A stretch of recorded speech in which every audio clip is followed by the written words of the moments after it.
Seja bem-vindo, seja bem-vinda. Está começando Ciência e Existência. Quem gosta de futebol sabe que não tem nada melhor do que assistir ao seu time de coração ao vivo no estádio. Mas de um tempo para cá, o programa que era tão popular entre as famílias brasileiras se tornou muito caro.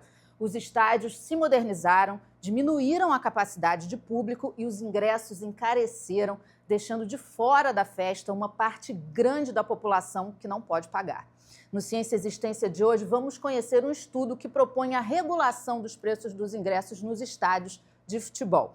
Eu converso com a Natália Faria, mestre em Direito pela UERJ, com o Emerson Moura, professor do programa de pós-graduação em Direito da UERJ, e com o Irlan Simões, do Observatório Social do Futebol, também da UERJ. Muito obrigada pela presença dos três, sejam bem-vindos aqui ao Ciência e Existência. Eu vou começar com a Natália, que é a nossa autora do estudo, né? Natália, você defendeu a sua dissertação de mestrado, né? Que aborda o tema da regulação do valor dos ingressos de futebol como forma de promoção da cultura urbana e do acesso à cidade. Me fala como é que esse tema chegou para você, como é que você resolveu estudar isso e investir nisso? Bem, eu sempre gostei muito de futebol, sou torcedora desde pequena, e eu acho que quando eu comecei a estudar mais o direito da cidade, né, já no mestrado, eu comecei a perceber que talvez pelo direito da cidade eu pudesse avançar nesse tema do preço dos ingressos, que eu vinha percebendo que vinham encarecendo, era algo que me incomodava muito. E aí falei com o professor Emerson, né, trouxe essa proposta para ele, falando que eu queria desenvolver meu estudo e me aprofundar nisso, e ele topou e a gente conseguiu desenvolver esse trabalho. E você fez direito, você é da área do direito e a pós-graduação também é na área do direito. Isso é uma linha de pesquisa, direito à cidade, é isso? É uma linha de pesquisa de direito da cidade, lá na UERJ, que a gente segue, né, e tenta formular esse campo, né, estabelecer esse campo de estudo das questões da cidade, né, de onde a gente efetiva mesmo nossos direitos do dia a dia. Então, sim, tudo no direito. E você é torcedora que vai para o estádio mesmo, você curte? Vou para o estádio sempre que eu posso vou.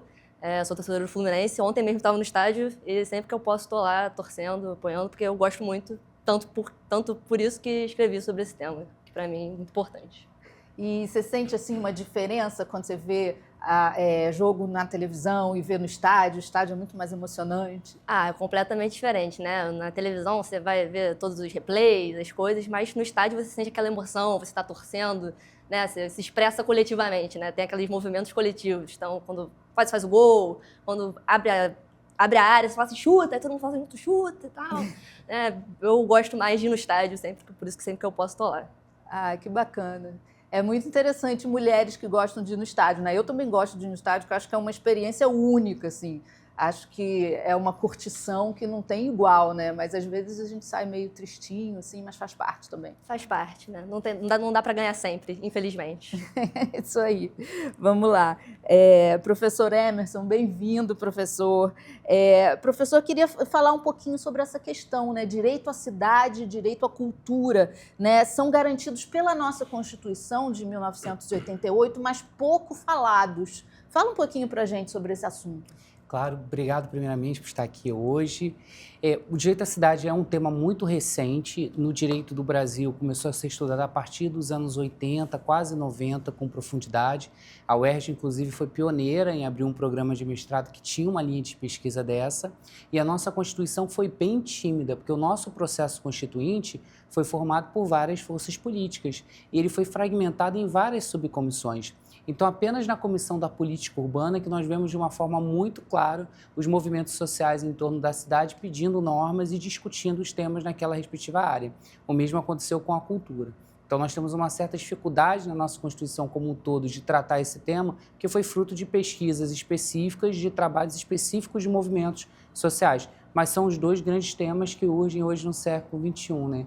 As grandes demandas que envolvem hoje a aplicação do direito têm a ver com problemas realizados no âmbito da cidade e tem a ver com questões importantes como fomento à cultura, que inclusive é o tema do trabalho da Natália. O Estatuto da Cidade é a regulamentação dessa garantia da Constituição? Exatamente.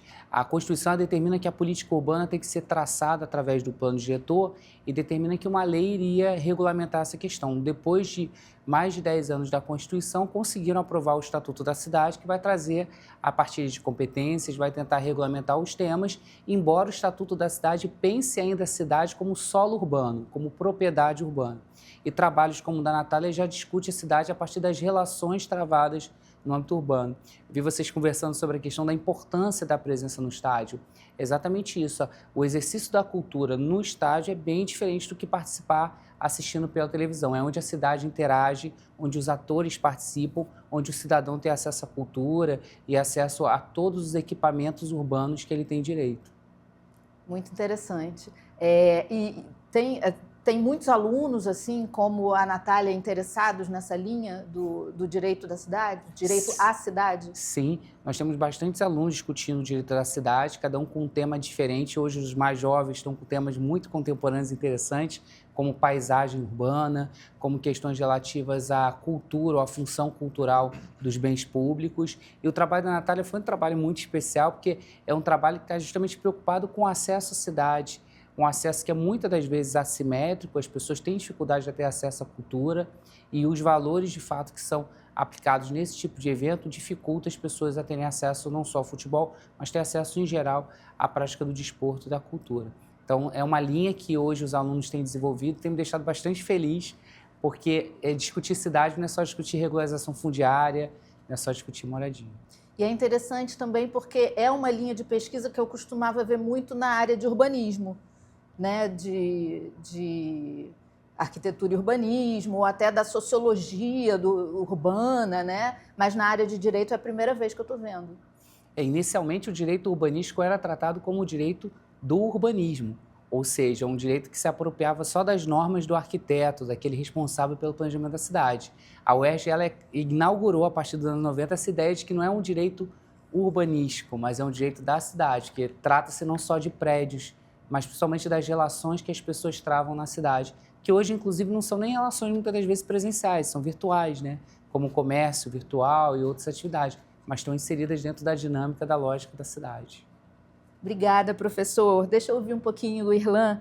Irlan, eu queria falar um pouquinho dessa questão, eu falei na abertura, né, dessa elitização dos estádios, né? Os estádios, eles foram modernizados, principalmente porque a gente teve os grandes eventos aqui no Rio de Janeiro, né? E eles também diminuíram a capacidade, né? Então, eu cheguei aí no Maracanã com 100 mil pessoas. Isso é algo que não existe mais, não sei se para o bem ou para o mal. Mas também tem uma outra questão que eu fiquei pensando, lendo o trabalho da Natália, que é a questão dos clubes investirem muito nos planos de sócio-torcedor. Então, acaba que, além de você ter o espaço elitizado, você também só consegue acessar aquele espaço se você tiver um plano mensal, porque alguns jogos você simplesmente não consegue ingresso se você não tiver um sócio-torcedor. Né? Eu queria que você falasse um pouco sobre isso, assim, essa elitização completa do acesso ao futebol, que sempre foi muito popular. Se a gente voltasse nos anos 90, a gente já tinha alguns casos de tentativa de política de elitização, né? A ideia do próprio sócio-torcedor começa nos anos 90 em São Paulo, como uma política de transformação do público dos estádios, por causa da época era uma época muito complicada de violência de torcida, né? E existia um certo pânico moral, a cobertura midiática estava aumentando sobre esses casos. Então você tem uma correlação direta entre criar sócio-torcedor e mudar o público dos estádios. Só que naquela época a gente não tinha nenhum estádio como uma arena multiuso onde se justificasse ingresso tão caro. Eram estádios antigos, né? Estádios com estruturas dos anos 60, 50. Bastante Então precárias. ficava muito difícil correlacionar essas coisas. E aí quando a gente tem chegada da Copa do Mundo, com as novas arenas, então você tem uma transformação e agora um argumento mais preparado para falar. Agora o ingresso tem que ser caro porque a estrutura é uma nova estrutura. Você tem cadeira de plástico, você tem mármore no banheiro, você tem uma lona no teto para não tomar chuva. Então você junta um projeto que já existia, de mudar o público dos estádios, com agora uma estrutura nova que vem por causa da Copa, né? Não vem porque os clubes tinham capacidade econômica de fazer isso. Então, está tudo relacionado. Com relação ao sócio-torcedor, a gente teve até essa discussão na banca, né, de defesa de Natália, que ele acaba sendo uma faca de dois gumes, né? Porque, por um lado, você tem esse uso para elitizar, por outro lado, você tem, de fato, uma fidelização do torcedor e acaba ficando mais em conta. Só que certos clubes praticam sócio-torcedor de um jeito, já caro, e ingressos mais caros ainda. O Flamengo hoje, você gasta pelo menos R$500 por mês para acompanhar todos os jogos e ser sócio do plano, que te dá uma certa prioridade na compra do ingresso. Então, é sempre uma balança difícil de se equilibrar entre a possibilidade de se associar e manter um valor acessível para esse torcedor. Certos clubes conseguem utilizar isso para atrair mais torcedor, tem outros que usam isso exatamente para criar uma exclusividade, uma prioridade na compra do ingresso, e aí é só quem tem realmente poder aquisitivo que consegue ir. E aí a questão do tamanho dos estádios também pesa nisso, porque não necessariamente o Maracanã, que é muito grande e não é privado, mas, por exemplo, o Corinthians, que tinha uma arena privada, poderia ter feito um estádio maior, considerando o tamanho da torcida do Corinthians. Cabem hoje 43 mil, salvo engano, na arena do Corinthians. E assim, um diretor do Corinthians já deu entrevista e falou, não, a gente precisa de um estádio com um tamanho controlado para poder equilibrar demanda e oferta. Exatamente para controlar o preço dos ingressos, para que não fiquem baratos demais e o estádio vazio. O estádio está vazio em vários jogos, existe um setor lá que é tão caro que nunca enche, mas a lógica é essa, né? Vamos ter que controlar aqui a quantidade de pessoas, porque o preço do ingresso também precisa ser controlado. Esquece a ideia de que o futebol é um esporte extremamente popular, né? Tem um público que precisa de ingressos baratos para poder acessar, pensam basicamente numa lógica de mercado que não é muito relacionada à história do futebol e do envolvimento das pessoas com o futebol. Por isso que o trabalho de Natália é tão importante para trazer isso, né, no debate. Irlan é jornalista? Sou jornalista. E fala um pouquinho para mim o que é o Observatório. O Observatório é um projeto de extensão hoje que a gente tem na UERJ, ligado ao Programa de Pós-Graduação em Comunicação, fundado hoje é coordenado pela professora Leida Costa, né? Também é uma pesquisadora do futebol. Eu faço parte, outros pós-doutorandos também fazem parte. E a gente trabalha com algumas temáticas relacionadas ao futebol, desde violência, né, relação a torcidas, convivência de torcida, porque nem tudo é violência quando a gente fala de torcida. E existe uma linha também que eu acabo me engajando mais, que trata de clubes e empresas no futebol, né, especialmente esse processo de transformações, de SAPs, multiclubes, etc.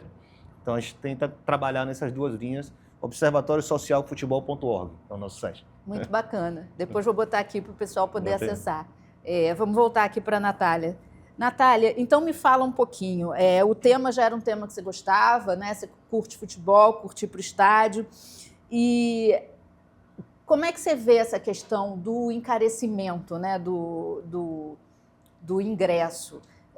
Você viu que ali você podia sugerir alguma coisa a partir dessa legislação que a gente tem do direito à cidade. Como é que você juntou essas coisas?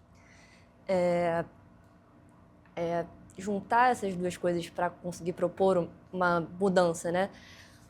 A gente tem uma Constituição, né, que nos prevê muitos direitos, né? E aí, a partir de um estudo, né, do que estava na Constituição e de outros casos que a gente já tem na legislação brasileira, por exemplo, a partir da lei da meia entrada, que é algo pensado exatamente para você poder ter um acesso a programas culturais, a programas esportivos,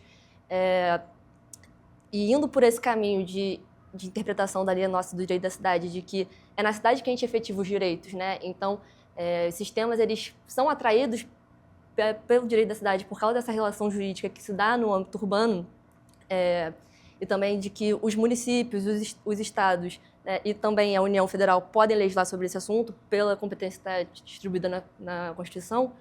Eu cheguei a essas proposições, né, de poder talvez pensar uma forma de regular por meio da lei, né, pensando que, assim, nós já temos o caso da minha entrada, que foi avaliado pelo Tribunal Federal como algo constitucional. Então, por que a gente não pode pensar, então, numa regulação desse valor para os jogos de futebol, entendendo que o futebol tem uma importância, né, específica que, né, daria para você fazer uma legislação só para esse tipo de evento, né, vamos dizer assim, por causa da importância cultural que ele tem, por causa de sempre ter sido um esporte popular que movimenta, né, a massa, né, urbana e massa de torcedores também. Então, foi por aí que eu fui construindo esse caminho de propor uma regulação, né? E aí seja mesmo por uma questão legislativa, né, os próprios clubes, eles têm essa liberdade, né? Porque são eles que estabelecem o valor dos ingressos no final do dia, mas você poderia ter uma imposição legislativa para reduzir, né, esses valores, pelo menos uma parte deles, né? Pensar uma parte dos ingressos que deveria ter uma destinação, vamos dizer, popular. E a própria CBF também, né? Porque ela também pode impor os regulamentos dela de competição, que também são normas, né, do esporte que todos os clubes têm que seguir. A CBF impõe, os clubes seguem, que também poderia ser uma forma aí de estar pensando em como propor ingressos mais baratos, né, para o acesso ao estádio. Uhum. Professor, a legislação pode propor, tem caminhos para propor isso para os clubes? Porque tem uma questão também, que eu até queria me certificar aqui com vocês, os estádios são públicos, administrados por clubes privados, é isso? Então, o nosso sistema brasileiro é um sistema de capitalista intervencionista que permite a regulação do Estado na atuação dos agentes econômicos e sociais.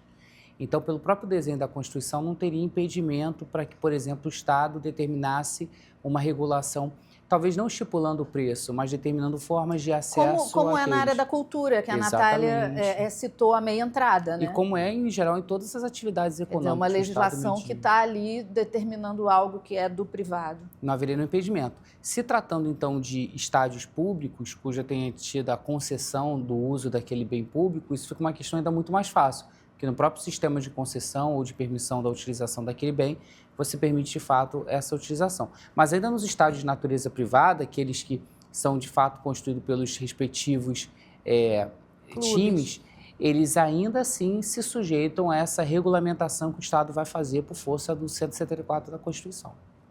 Entendi. Irlan, pegando um pedacinho da sua fala anterior, você acha que tem interesse dos clubes nisso? Em popularizar um pouco mais o acesso ao estádio? Depende, porque já me fizeram a pergunta se eu achava que com as SAFs os ingressos iam encarecer ou não. E eu cheguei à conclusão de que não tem muita diferença entre o que se passa pela cabeça de um dono norte-americano como o John Textor e o que passa de um dirigente do Flamengo, que é um eterno morador do Leblon. Né? São pessoas que têm praticamente a mesma formação social e mental. Inclusive porque estão na Flórida, por exemplo. Né? Muito brasileiro rico vai viver na Flórida. Então são pessoas que têm o mesmo entendimento de mundo, o mesmo entendimento do que é o futebol. Né? Embora um seja um proprietário, o outro seja um dirigente de um grande clube, enfim. Mas são relações de visão de mundo que passam basicamente por um distanciamento total do que é aquele público que enche o estádio. E aí a grande dúvida era essa. Será que as SAFs vão entender melhor o torcedor ou vão aprofundar essa relação de mercantilização que clienteliza esse torcedor, né, torna a relação dele basicamente como um consumidor de ingresso, né, porque o sócio-torcedor ele pode ser ao mesmo tempo, né, um elemento de identificação, de pertencimento, né, um vínculo formal ao clube, mas por outro lado pode parecer basicamente um clube de compras. Como qualquer supermercado que você vai, você assina lá e vira um filiado a um clube de compras. Eu acredito que o sócio-torcedor do Brasil hoje, em sua maioria, é basicamente a lógica do clube de compras. Você se filia, você vai ter uma prioridade, você vai ter um desconto no ingresso e vai sair na frente de outros concorrentes, que são os outros torcedores do clube. É uma lógica perversa. Né? Aí algumas SAFs deixaram claro que não vai ter nenhum tipo de renovação nessa mentalidade, vai ser exatamente a mesma coisa. O Botafogo, por exemplo, tem cometido vários erros nisso daí. Né? Mesmo numa boa fase, com a dificuldade de lotar o Newton Santos, que não é por falta de torcida, é por falta de política de preço de ingresso que seja condizente com a torcida do Botafogo, que vai pegar um trem da Zona Oeste até a Zona Norte, já é complicado, que vai pegar um metrô do centro para lá. Então, eu acho que o que falta aos clubes, de fato, é essa capacidade de ler quem é seu torcedor. E isso é um problema especial no Brasil, porque nossos clubes são muito fechados. Sejam eles com proprietários ou não, sejam eles SAFs com donos ou não, eles são muito fechados, são muito restritos.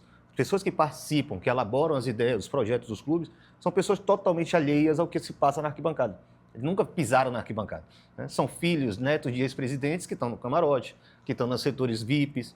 Né? Se eles passassem um pouquinho no setor sul, em jogo do Fluminense, passassem no setor norte, em jogo do Flamengo, né? Fossem lá para o leste superior do Newton, eles iam entender melhor como é que é a vida do torcedor E o desgaste que é ir para um jogo de futebol, né? Investimento de tempo, investimento de paciência, investimento financeiro, né? Então, acho que o grande problema do futebol brasileiro é não entenderem quem é o próprio torcedor.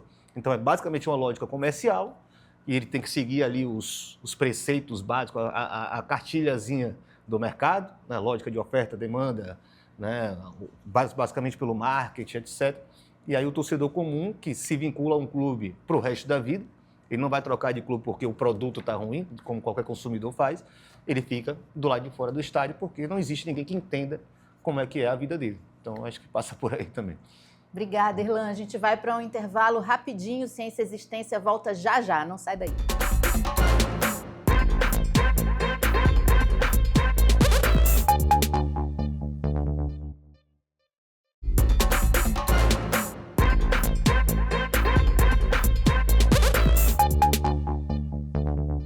Olá, estamos de volta com Ciência e Existência e no programa de hoje conversamos sobre um estudo que sugere a regulação dos preços dos ingressos nos estádios de futebol.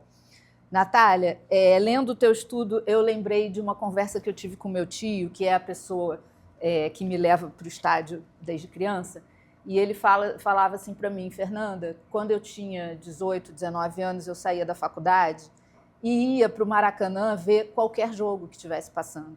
Nós somos botafoguenses, né? Então ele falava, podia ser qualquer jogo. Eu me enfiava na geral e ia ver, porque era programa popular, todo mundo ia. Tem até um filme, né, Irlan, que chama Geraldinos, né? E eu fiquei pensando assim, onde que estão as pessoas que hoje estariam na geral? Né? Essas pessoas estão fora dos estádios. Alguém gostaria de falar sobre isso? Eu penso que sim, né? Eu acho que hoje as pessoas que frequentavam a geral, né, grande parte delas não consegue acessar o estádio, né? Pensando que os preços da geral eram módicos, acho que era de graça às vezes. Acho que às vezes era de graça. Eu não cheguei aí no estádio com geral, porque não, nem eu. Quando eu comecei a frequentar... E deve ser horrível, devia ser horrível, né? Esse é o argumento que muitas pessoas usam. Ninguém merece ver um jogo da geral, né? Porque era horrível, você ficava na altura do campo, né? E jogando coisas, as pessoas jogando coisas na sua cabeça. Ninguém merece ver um jogo pela geral, você merece ter uma experiência melhor no estádio. Mas era um acesso que hoje não tem mais. Certamente. Acho que a geral tinha seus problemas, mas ela permitia esse acesso, né? E eu acho que hoje grande parte dessas pessoas que frequentavam a geral não conseguem porque o valor realmente é impeditivo, né? Acho que às vezes, mesmo os clubes que tentam praticar, às vezes, um setor do estádio, né? Hoje em dia, alguns clubes têm um setor do estádio que é um setor mais barato. Atrás do gol, esses lugares que ninguém quer ficar. O Fluminense, por exemplo, ele nem faz o atrás do gol, né? Que é onde fica a torcida organizada, não é o setor mais barato. Ele faz na leste superior, por exemplo. Mas ainda assim, por exemplo, muitas vezes o preço da inteira nesses espaços é R$40. R$40 é um valor acessível para as pessoas? Assim, da realidade do futebol brasileiro, pensando também que quando você vai no estádio, não é só o ingresso, né? Você tem toda essa questão do trajeto, o preço do transporte, o preço para você ir, para você voltar, para você comprar uma água, né? Que você vai passar lá esse tempo todo, alguma coisa você vai ter que consumir, que também dentro do estádio são sempre preços mais caros. Então, muitas vezes nem mesmo esses setores mais baratos são efetivamente também acessíveis, vamos dizer assim, para uma parcela da população. Agora, tem também a questão da segurança, né, professor? Porque hoje em dia não seria aceitável um estádio ter uma geral como já teve no Maracanã, pela questão de segurança, né? Como é que a legislação também deve regular isso, né? Essa questão. Em tese, a lei dos estádios permite que você tenha a utilização das forças de segurança dentro do próprio estádio exercendo atividade. Acho que o que está por trás da questão é o modo como a cultura está sendo cada vez mais apropriada como um bem econômico. Então, o que acontece com o estádio hoje é o que aconteceu com os cinemas de rua, né? A ideia de que você acaba colocando ele numa infraestrutura melhor, mas que reduz o acesso e força do Estado esse papel regulatório. Por isso que o trabalho da Natália é importante. Porque se nós deixarmos para a lei de oferta e procura, se nós deixarmos dentro de uma liberdade da iniciativa econômica de estabelecer o valor dos ingressos, sem entender que não se trata só de uma atividade econômica, mas se trata do desenvolvimento da cultura do desporto como forma de garantir autonomia e formação da personalidade humana, nós não vamos conseguir atingir as finalidades de construir uma cidade mais inclusiva. Então, é um processo muito comum nas grandes cidades, nós chamamos isso de gentrificação, que é cada vez menos o acesso que a pessoa vai tendo aos equipamentos, serviços e atividades que acontece hoje com o esporte. Então, não sei se a questão da segurança é o problema desse acesso facilitado. Parece que é muito mais uma exploração econômica sobre essa atividade, pelo interesse que exerce, inclusive a razão pela qual a Natália recorta o trabalho dela em relação ao estágio na questão do futebol. Sim. Irlan, muita gente fala, esse Maracanã que tem hoje não é o Maracanã, é outro estádio que construíram no lugar do Maracanã. O que você acha sobre isso? Concordo. Concorda? Então fala um pouquinho. O desenho já é completamente diferente, né? Cheguei no Rio, já existia essa arena, né? Já estava pronta essa arena. Mas tenho muitos amigos que frequentavam o Maracanã nos anos 90, nos 2000, e eles sentem uma falta daquele ar de imponência que existia no Maracanã. Isso é um fato. Eu gostava muito daquela marquise, assim. Isso, a marquise. Tão bonita, né? Concreto, né? Até participei de uma outra banca que era falando arquitetonicamente do Maracanã, aquilo era algo assim fantástico para quando foi construído. Simplesmente derrubaram porque o modelo que tinha que se implantar era outro. Aí tem uma questão importante, que vocês estavam falando sobre o fim da Geral, né?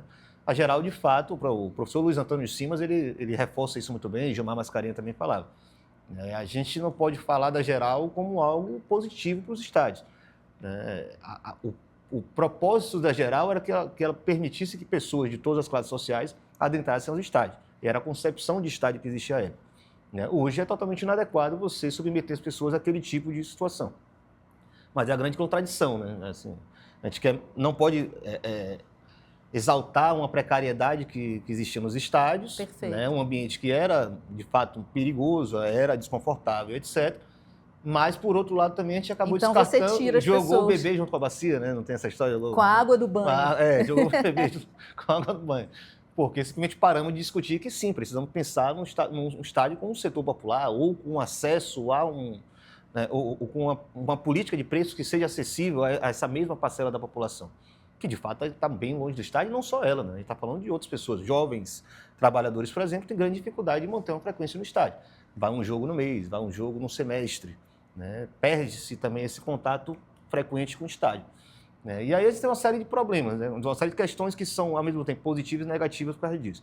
No Brasil, a gente tem o Estatuto do Torcedor, que veio, de fato, para regulamentar e trazer muitos benefícios para o torcedor, porque traz direitos, traz uma maior organização, garante punição para quem não fornecer um mínimo de segurança e conforto nos estádios. Acabou aquela história da superlotação, que era muito comum no Brasil, de venda de carga de ingresso a mais do que a capacidade. Era muito comum, e é uma loucura imaginar você estar no espaço para 40 mil pessoas, sendo dividido para 60 mil pessoas, né? Inclusive, esses 130 mil que a gente fala no Maracanã, talvez fossem até mais, né? Da forma que era a coisa antigamente, né? Então, assim, bem avançar em um certo sentido, mas acho que esqueceu a outra parte, que é o que a Natália tenta trazer no trabalho dela, né? Como a gente vai garantir um melhor estádio, segurança, conforto, etc., mas também garantir que isso aqui continue sendo um espaço popular. E a gente perdeu aquele outro debate lá, né? Por isso a gente tem que tentar resgatar enquanto ainda há tempo, e essas pessoas não se desgarraram completamente do gosto de ir para o estádio, né, fazer uma festa no estádio, né? Os números de público hoje são muito menores, assim, você tem mais ou menos esses números? Bem relativo, porque nos últimos anos a gente tem visto um aumento, né? E são vários fatores também. Eu, particularmente, acho que tem um fator pós-pandemia, uma sensação de que a vida é curta e temos que ir logo para o estádio curtir. Tem um outro fato que eu acho que tem uma geração de jovens que usa muito redes sociais, então é muito influenciado por vídeo de rede social, que se animou também a estádio, então tem criado um costume de antes, durante e depois estar curtindo o estádio em sua plenitude, né? Porque o estádio não é só a arquibancada, né? É o trajeto, é o esquenta, é o pós. Então, eu acho que essa geração nova que chegou tem um gosto muito grande para o estádio. E o terceiro ponto, e é isso que eu só compreendi, talvez conversando com algumas pessoas, que é o plano de sócio-torcedor ter virado uma realidade. Então, as pessoas começaram a entender que sócio-torcedor é melhor ter do que não ter, né? É um gasto mensal, às vezes acaba com o seu ruim limite do com cartão. ele, pior sem ele. Exato. Então, você, às vezes, acaba com o seu limite do cartão de crédito, mas você garante o seu lugar lá. Então, tem criado também esse vínculo. Para mim, são os três elementos que eu acho que explicam essa melhora do público nos últimos anos. Mas tivemos vários anos bem complicados também de baixa. De baixa, né? É. Natália, quando você estava estudando, você chegou a ver assim casos? Porque eu acredito que essa questão da modernização dos estádios é mundial. É mundial, né? Não é uma coisa só do Brasil. Você chegou a ver como é que isso aconteceu em outros lugares? Se também houve essa discussão sobre as pessoas com menos poder aquisitivo terem sido expulsas, de certa forma, desse programa popular, assim, dos estádios? Cheguei sim, né? É isso, o problema de encarecimento dos ingressos, ele não é uma coisa restrita no Brasil. Lá na Europa, eles já tratam disso há muito mais tempo, porque começou lá, né, na Inglaterra, o futebol, e lá também esse processo de mercantilização e até das SAFs e tudo mais, lá já acontece há muito mais tempo do que aqui. Então, lá já há um movimento mais organizado dos torcedores para combater essa questão da exclusão, né? E eles se organizam em associações e federações, tanto nacionais quanto internacionais, né, assim, uma federação europeia, para cobrarem as ligas. Eles cobram as ligas, eles cobram a UEFA de que precisa ter uma limitação no valor dos ingressos. Então, eles fazem protestos, eles conseguiram agora recentemente, salvo engano, uma limitação nas competições europeias do valor que você cobra dos ingressos dos visitantes, né, que é um problema também, que muitas vezes os clubes encarecem muito o ingresso do visitante, porque aquela pessoa está indo para lá, então você quer talvez que tenha menos torcedores visitantes, então você encarece esse valor.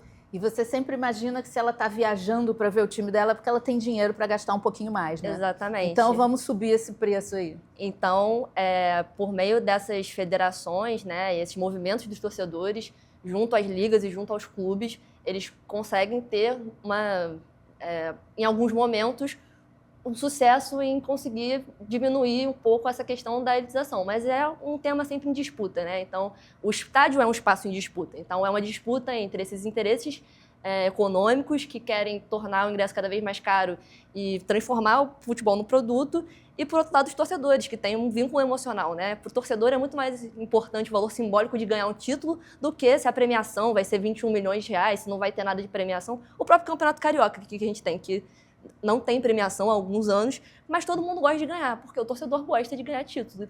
Quem perde diz que não vale nada. Quem perde... ganha fica felicíssimo. Exatamente, exatamente. Professor, existe meios pela legislação de garantir o que a Natália está propondo? Tem que ser federal, pode ser estadual?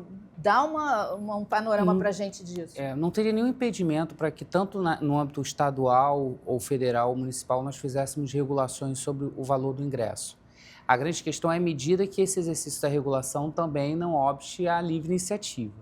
Então, o problema é que, ao contrário dos outros países, que nós temos um liberalismo mais avançado, e aí você consegue que o próprio mercado se autorregule, o torcedor tem um poder de barganha maior, no nosso modelo é necessário ter uma intervenção do Estado. Por isso o trabalho da Natália é importante. O Estado tem que intervir e garantir que, através de uma política regulatória, de preferência de regulamentação, ele seja capaz de estipular o que seria ingressos que garantam a acessibilidade para esse público da cidade, que é o público da cidade que está à margem, que não está no Leblon, né?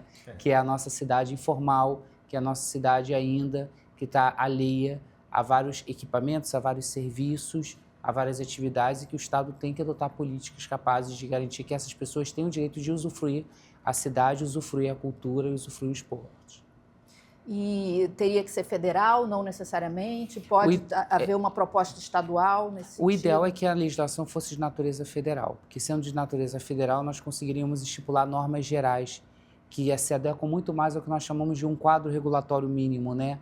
Um arcabouço que permitisse os estados saberem como efetivamente terem os seus ingressos regulamentados. Mas não há impedimento na jurisprudência do STF que regulamentações de matéria econômica específica possam ser feitas por via Estado. Pode ser dos estados. Pode ser e Estado. Já existiu algo nesse sentido? Já tem algum conhecimento de se algum parlamentar já propôs algo nesse sentido? Não tenho nenhum conhecimento. Não sei se a Natália chegou a ver se teve um processo de regulamentação federal. Regulamentação federal, eu acredito que não, pelo menos não me rememoro nesse momento. E eu acho que é importante pontuar que quando a gente propõe uma regulação, não é para tirar a liberdade econômica dos clubes, né? Eles são associações privadas ou, hoje em dia, empresas privadas. Então, eles têm a liberdade econômica para estabelecer preços e, enfim, os valores que eles vão cobrar, né? E toda a sua atividade econômica. Mas propor uma regulação para você conseguir equilibrar os valores que a gente tem, que são promovidos na nossa Constituição, né? De cultura, de lazer, de democratização do acesso a esses espaços, aos interesses econômicos. E isso é permitido na nossa lógica constitucional exatamente através da regulação, né? Então, não é uma imposição de todo o valor dos ingressos. Vamos construir mecanismos para equalizar esses interesses e ter aí uma parcela desses ingressos que possa atender esse público, né? E você promover um acesso democrático para todas as parcelas, né? Tanto quem consegue pagar esse valor, quanto quem tem uma dificuldade maior. Então, vamos prever um ingresso mais barato para que essas pessoas que não conseguem pagar o valor que hoje está sendo praticado, que elas consigam também usufruir desses espaços. Perfeito. Irlan, você acredita que algo pode ser feito concretamente nesse sentido? Eu vou fazer mais uma pergunta para os especialistas aqui do que uma resposta, na verdade.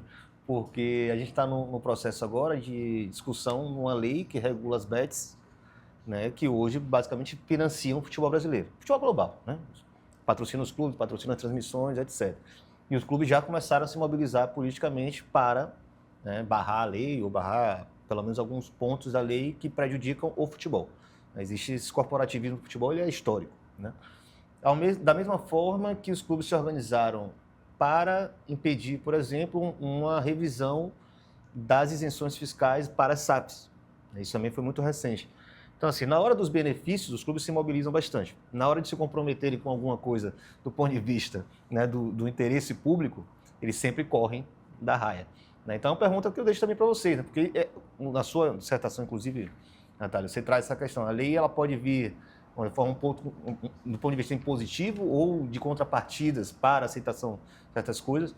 E é uma sinuca de bico que a gente tem, né? Porque os clubes de futebol são tomados por pessoas com força política, né, na política, no judiciário, em qualquer esfera que a gente imaginar, e estão sempre se unindo na hora que o interesse deles em comum de não perder certas coisas ocorre. Mas para se juntar para proteger o torcedor, por exemplo, não acontece, né? Então fica um pouco aí a provocação, vocês possam falar mais por mim. Seria uma matéria difícil de ser aprovada, né? Uhum. Se a gente levar em consideração a força política e financeira, econômica que os clubes têm hoje no Brasil. Mas, por outro lado, eu tenho uma vivência longa aqui de casa legislativa, é algo que tem um apelo popular bastante grande também. Sim. E isso mobiliza as pessoas, né? Sim, em alguma medida nós vemos, por exemplo, isso na mobilidade urbana. Embora tenha tido muita pressão dos setores econômicos na hora da regulação do nosso Estatuto Federal da Mobilidade Urbana, ainda assim conseguimos garantir a gratuidade. Uhum. Ainda assim conseguimos garantir a utilização de outros modais de transporte que não eram só os modais que os empresários queriam. Eu acredito que, havendo um concerto de forças políticas, nós consigamos, de fato, garantir, talvez não a regulação ideal ou a regulação plena, mas a decisão política que, pelo menos, permita que nós tenhamos algum grau de acesso para aquele que já está à margem da cidade poder participar, de fato, da atividade esportiva no estádio. Você acredita que deveria haver um subsídio do Estado, algo assim, porque, já que os clubes, como o Irlan falou, não têm interesse em abrir mão de receita, algo assim, ou é muito sonhador? Ao contrário, eu acho que é a tendência. Discutimos isso muito no trabalho da Natália.